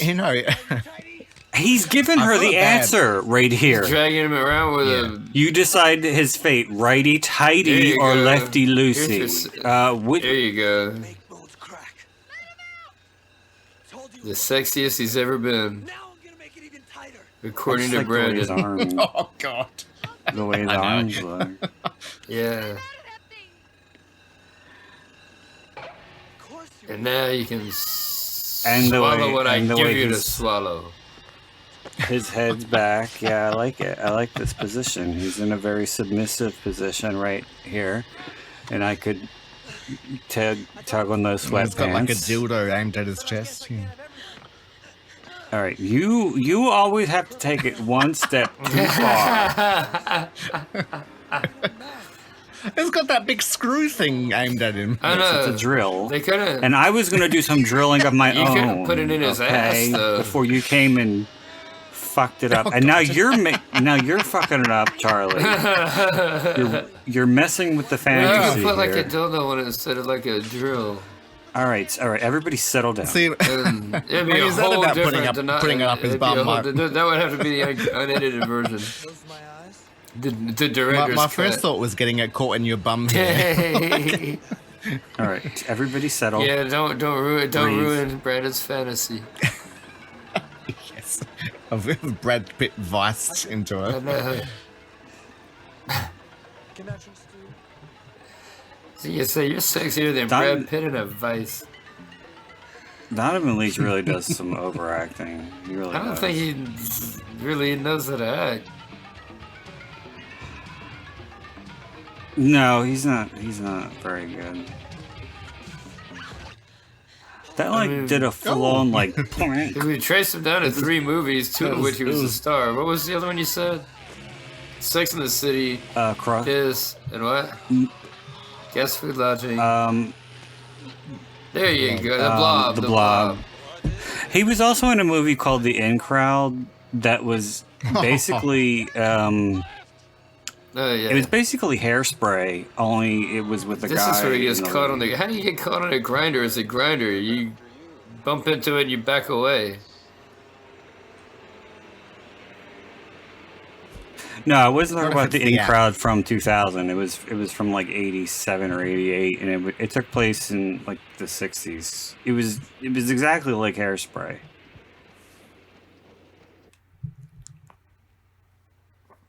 But he was the lead in that one, and it went nowhere because it was not good. And poor Jill, her hair's all frizzy. Oh my god. That near-death She needs a experience. nice, In public like that. she needs a nice blowout. And Brad's gonna give it to her. Yeah. He's gonna be rude to the cop too. If you've been paying attention, what? When I was doing your job for you. I won't.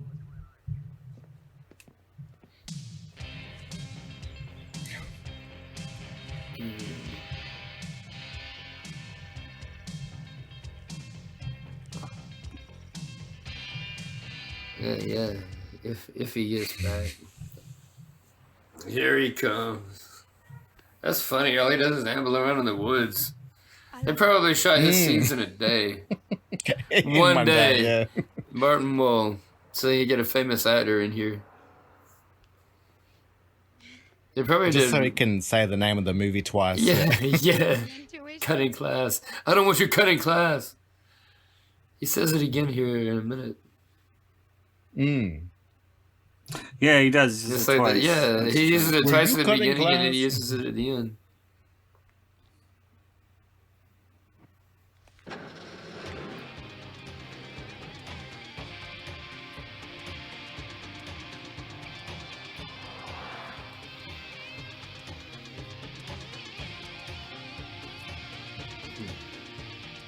Brian said something about killing beyond space and time. About killing in the future. Why didn't she get changed? She's just covered in blood. This is the first time that they've shown him drive the car since Frank, and there he is coming down that. Such a bullshit. You would have been hunting on that hill. He's in a marsh.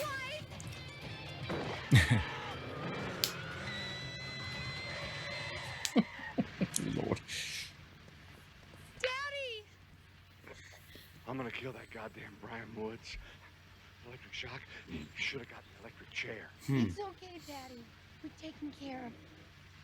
He's dead. He is? What are you doing out here, Paula? What do you mean? Shouldn't you be in school? You're not cutting class, I hope. Taking care of him. We killed him for you, Dad. Is he? Good! Hey!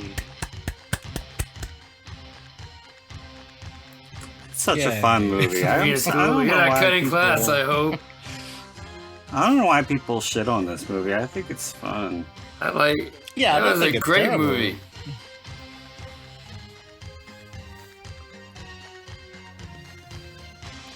And we get I credits think with it's a cool. banger of a song.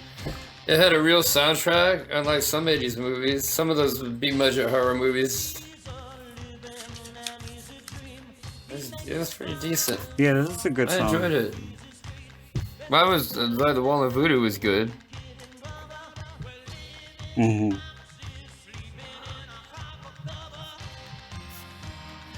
Who's singing this song? Isn't it Wall of Voodoo? I don't know. Oh, okay.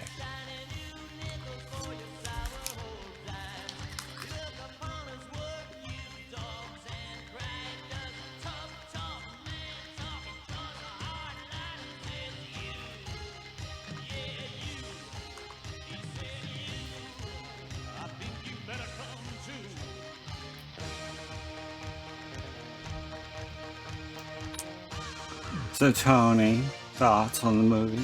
Oh, Brad was in an episode of Freddy's Nightmares. I don't know. Yeah, he was. Rebel Without a Car. And the movie where he was naked was Johnny Suede.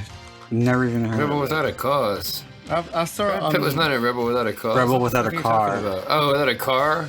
No, the episode of Freddy's Nightmares he was in. was called Rebel Oh, Without a Car. okay. That makes sense.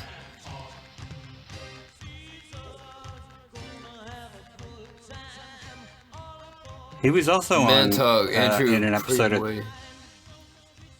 He was also in an episode of Tales from the Crypt. Yeah, that was the one that Warren Zevon did the soundtrack. He raced a car, and like the girl's dad had been a car racer, and he was the sheriff, and they had to have the race at the end. Yeah. It was from Two Fisted Tales, the comic. That's why it wasn't a horror movie, really. That wasn't very good. I thought it was alright. I'm a huge Warren Zevon fan, so anything like he did music for, I would have watched. It was alright. It was better than anything they ever did for season 7 of Tales from the Crypt. That was awful. They should have just cut that shit. They had 6 good seasons, and then they came back with that Three Little Pigs thing, and then it was like some British show. Well, that was okay. Yeah, that was alright. The third pig was okay. They made it with British actors to make it more like they lost their budget or something. It's almost like they took a British mystery show and made it Tales from the Crypt. Well, season 6 was really. They really took a nosedive. It should have ended at 6. It stopped after. It should have ended at 5. After 5, but 6 was passable, and 6 was glorious compared to 7. There were some really good episodes in 5, but some of them are also really bad. There's like maybe 2 halfway decent episodes in 6. There's nothing except for the third pig in 7. There's the thing with the guy that carries the heads around in his bowling ball bag. That's about the only one that wasn't all the way awful. I remember that was the first time I saw Ewan McGregor in anything. Really? And he was in an episode. I blanked out most of that season. It was so terrible. I don't remember from when I was a kid, and I don't remember from when I watched it a couple years ago very well. I bought the set. I bought the DVDs just so I can have all 7 of them. I rented all 7 of them, but like 7 would be the one that I wouldn't rewatch. No, not unless I was just trying to show somebody how god awful. I remember when I first got it. I tried. I was like, okay, this can't be that bad. I was like, I don't remember it sucked this bad. And I don't. Why is everybody British? It's worse. Why is it worse? Why is it? Because the other ones had like real stars, and they were campy, and they were funny, and they were violent. I remember when I was a kid, because I was so devoted to that show when it first aired on HBO, and seeing the ads and them saying that it had moved over to the UK for that season, and I was like, oh, yeah, that's disappointing. Bummer. Yeah. I'm just looking up that movie Shiver that you were talking about, and it's got Mick from Wolf Creek in it. Oh. Is that the older guy? Yeah, the killer, John Jarrett. Yes, he's a freak. He's pretty crazy. Yeah. And then he actually in Australia he used to co-host a children's TV show. Oh wow, that's interesting. Back in the 80s. That I used to. I grew up on a play school. Yeah, we're gonna do the Wolf Creek movies at some point. Sounds cool. Have you ever heard of That's not a knife. Last Phases, the werewolf movie? No. It's good. There's an old man, and he moves to a nursing home, and all the elderly people are getting picked off. And it's like one of them's a werewolf. And so like he's going blind and he's just really, really old, but he spends his time at night trying to hunt the werewolf and kill it. It's one of the better werewolf movies I've seen in a while.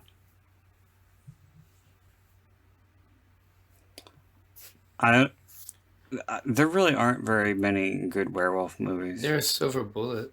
That's my favorite. And Thor is pretty good.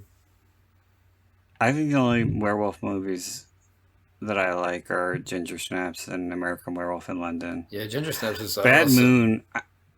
I like Bad Moon, even though it's really bad. It's a bad movie. Oh yeah, Bad Moon. That's the one that the book was called Thor. Excuse me. That's the one with Eric Roberts. No, Mariel Hemingway. Mariel Hemingway and Michael Pare. We Oh, talked about Michael this the last Pare. time we Okay, I recorded. confuse Michael Pare and Eric Roberts sometimes. Because I was wasn't we were talking about Streets of Fire, and it's Michael Pare. Yeah. Yeah. Okay. So, I guess you call Michael Pare if you can't get Eric Roberts. I guess that's your go-to. When is Eric Roberts never free? I don't know. I guess you got to throw Michael Pare a bone every once in a while. Eric Roberts is always fucking free. He did a movie that's like such a joke that everybody makes fun of, and it just sounds so bad that I don't even want to. But it's called A Talking Cat! ! Question mark! For real? Yeah. Fuck that. Yeah, and it's directed by David Dakota, who did a bunch of the Linnea Quigley movies. And he's the voice of the cat, and supposedly he recorded all of his dialogue for the cat in like 15 minutes. Damn. And that was all he did for the movie. That's chintzy. Well, looking at his IMDb page, he has got 15 movies that are currently filming. Yeah, he works He a does lot. a lot of stuff. It's Yeah. just sometimes he's not the main character. Especially not anymore. And a shitload in But post-production. he plays, I mean, he does some good stuff. He did an episode of Justified. He was like a guest actor on it, and he was really good. Okay. Is he an Oscar? He was in Papa Greenwich Village. They took my thumbs, Charlie. Ah. And I think it was in a famous gay movie, maybe called "It's My Party." I don't remember that one. I don't know that one. I'm quite sure it's him, but I'll look it up. But it's about a guy who's dying, who's got HIV, and he would like to euthanize himself. Oh, that's Sad. depressing. Yeah. Okay. Well, while you're looking that up, because Charlie's got to go out and get some ass. Indeed. So we need to wrap this up. All right. I had So a does good anybody time. have any final it thoughts? Was a pleasure. Yeah, it's good to have It you was on fun. again. Good to talk to you both. Yeah. Good to I'm have glad you we had back a really again, good Charlie. movie. That was nice. Yes. Mm-hmm. Yes. I'm not going to be allowed to pick a I'm movie still- for a fucking year after I'm the still Bloody traumatized. Bloody Murder. I'm At still. least there wasn't yes. 3 of them. I'm still a little shaky. Yeah, that happened to me at a book experience. club once That was- a few years ago. I picked a bad book and they didn't let me pick another book for about 7 or 8 months. It's like, you Well, why don't you pick- screwed it up once, you fuck it up. Why don't you pick one of my books? What the fuck? I should. He went way too quiet. Yeah. Well, I hadn't heard of you at this book club. It was a long time ago. And the new one. We could. It's hard to get a book in with these ladies. Like, we all picked one book, and that's the one we're doing this year. And I picked the first book in the Longmire series. Did you ever do one of Mark's books? Not for a book club, no. I was about to say, if you're doing Mark's books, you better Yeah, do one of I want fucking to do my Mark's books. so- Yeah, Mark's books.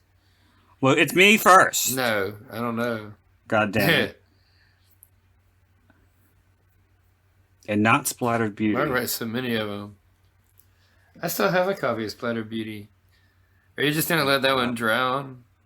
And are you going to do Crystal Bay again? Or are you just going to No, let that? You're just going to no. leave those in the past? No. Those are like your Yes. learning experience books.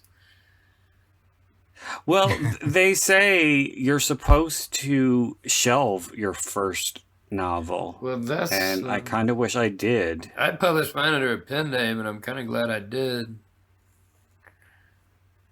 And now Right. the revised version is going to be awesome. Everybody's going to love it. Mm. Yeah. Maybe we'll do that in my book club. That would be painful if everybody fucking hated it. And in the book club, I have to sit there and listen to all of my friends crucify my book. Mm.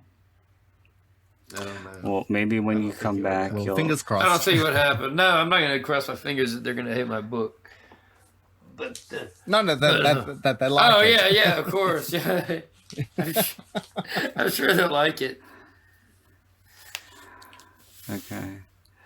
All right. Well, let's wrap this one up, guys. Okay. So I want to thank you, Charlie, for coming back. It's been a pleasure. Thank you, Brandon. And Tony, it's always a pleasure. And we're going to continue September of School Scares next week. So hope you guys will tune in for that. So until next time, this is Brandon Ford wishing you all unpleasant dreams.